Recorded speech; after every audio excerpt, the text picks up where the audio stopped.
И здравейте хора, днес ще реагираме. Даже вече първото започнахме. Гледайте.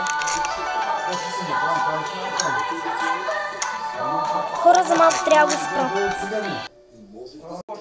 И...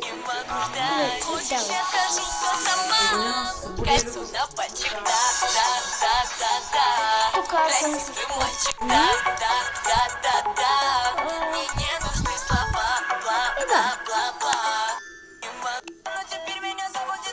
тук това видео ми е любимо, понеже защото на септември ето тези двамата се сдобриха.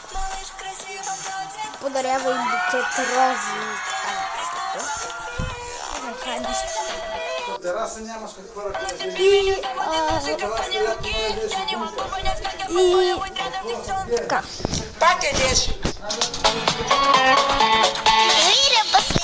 На 3 март освобождението на България. Тогава беше март.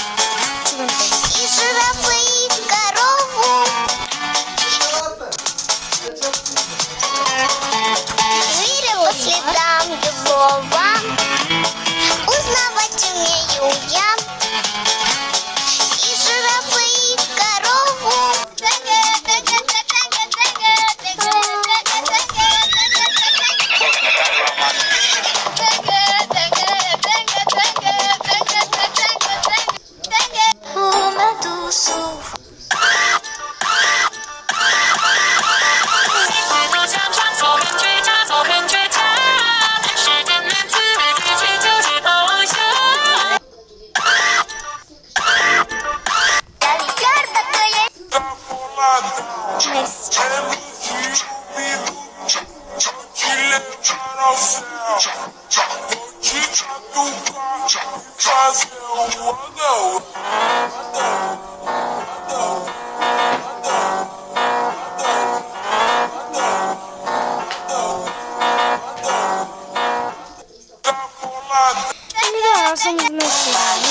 Ей, Гламар, не дай да гледаш.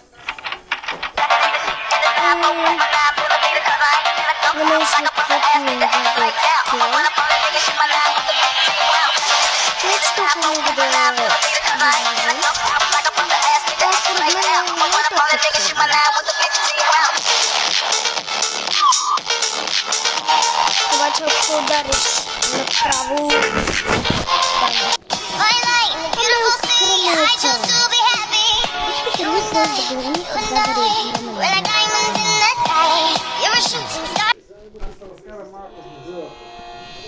Лео, това е Лео.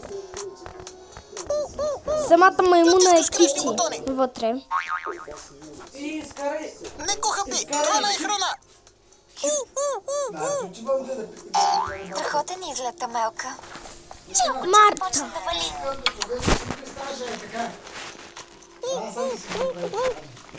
Тане, трябва да почистиш къщата. И заведи маймуната в клетката. Трябва да в къщата. Добре. Хайде, Борис. Ще ти дам банан.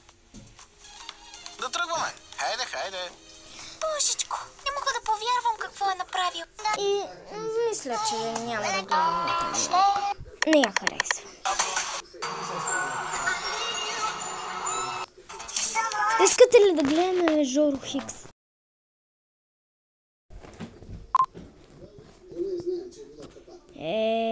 Жоро Хикс? Айде да пустим Баба Грани. Махайте се реклами. Здравейте, аз съм Жоро Хикс и добре дошли в днешният епизод, където ще изпълня едно ваше желание. А именно, много от вас искаха да играя втора част на Грани. От наистина доста дълго време не съм влизал нито в оригиналната, нито в Roblox версията. Но днес ще ми се наложи да пробвам втората част. Преди да започна обаче, може да ми се отблагодарите, като щупите лайк бутончето и се абонирате, като се включите и камбанката, за да ме видите всеки ден. Освен това, може да използвате промокод HEX19 за 10% отстъпка на игри от OzonBG и промокодът HEX за отстъпки в DesktopBG. Току-що зеленият ми екран падна. What? Един ден ме няма у нас и катаклизми стават. Искам да допълня нещо много важно, отнасящо се за вчерашния стрим. Пътството, двамата ги включвам. Все пак, нали, за това е втората част. Тук имаме малко съвети, като първият го имаше и преди. Дядото не чува много добре, но удря силно. Добре, да започваме. Интересно ми е какво начало ще имаме сега. Ще бъде ли същото като преди? Не. Директно от къщата се будя. Май, не знам. Странно. Не ми дава да се движа с клавиатурата. Ау. Добре, да пробвам с джойстика. За жалост и той не работи. Опаля. Ето, че оправих контролите, въпреки че може да са малко гличави. Все пак подкарах клавиатурата. Така. Олеле мале. Какво е това тук? Трябва ми кролбар за него. Окей. Това какво е? Аз го взема, бе. Нали уж не чуваше този дядка? Той как се криеше за тъгала твърта му кадна. Клякам.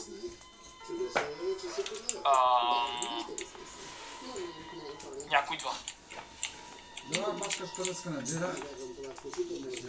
Под леглото? Това са настройките, защо са го сложили така грозно на екрана? Ужас! Оправих си още малко контролите, като направих с Space да се скривам под леглото, а с контрол да клякам. Няма да ти кажа къде съм! Да не съм малумен! Мразя да играя страшни игри. Не защото ме е страх, защото ме убиват и не мога да ги минавам. Дядо, дядо, дядо, дядо, дядо! Намери ме, нали?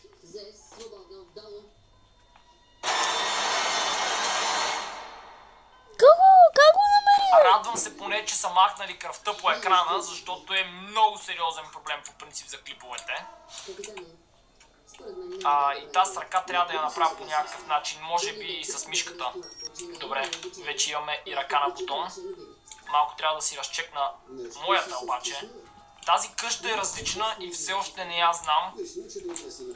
Този път не съм издавал звуци, няма как да са ме чули. Надявам се да не дойдат на рутинна проверка. Така, трябва да науча новите места, които стават за криене. Това тук какво е? Моля се скрия? Не? А какво има тук? Нищо? За какво е сложено това? What? Може би да ме приклещи и да ме убие по-лесно? Малко. Видяхме, че дядото дебне на стълбите, което значи, че може би ето насам трябва да има нещо интересно. О, да. Абе аз да не съм на вторият етаж и да има трети? Вау, окей. Не, той има и... Ей, бабуняк. Моля ти ми кажи ми, че не си ми видяла, моля ти се, тичай, Пенчо, тичай! Колко милиарда етажа има тази къща? Имаше и топ между другото. Искат да ме изпържат жив, това не е честно. Аз преди да науча цялата карта малко трудно ще се справя по принцип. Дуняк, не, моля ти се!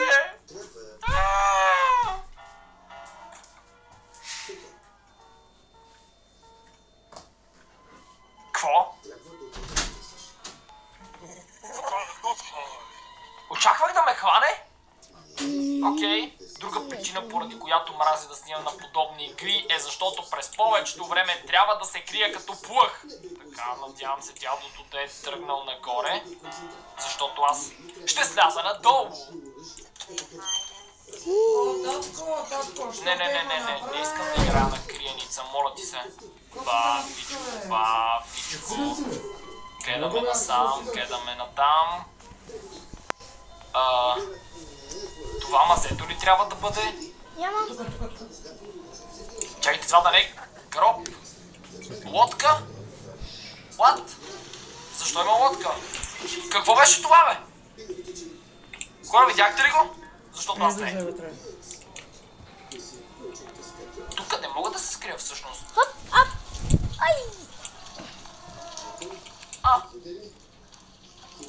Има нещо. Май му трябва Има ключ. катинар. Трябва ни ключ. Знаех си.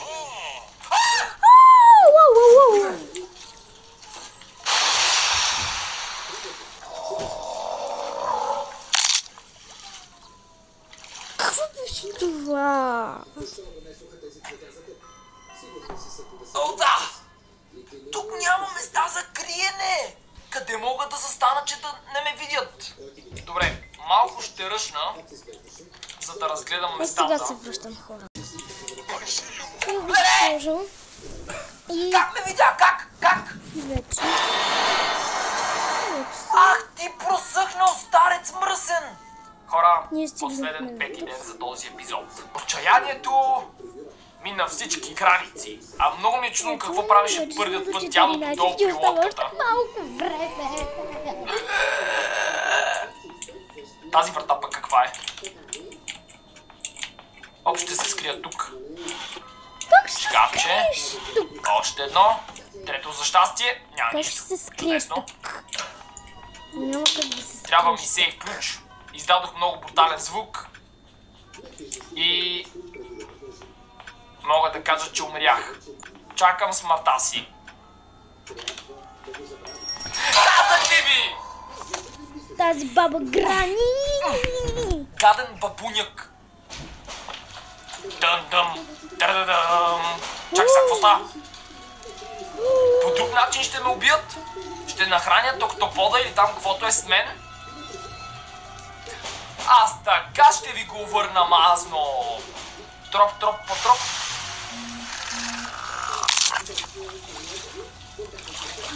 Ужас. Пълен ужас. Ами хора, ето, изпълних вашето желание. Играта е много трудна. Трябва да потренирам малко и да поразгледам картата, за да знам как да се измъкна. Друго нещо, в коментарите не ми подсказвайте, защото така не е интересно.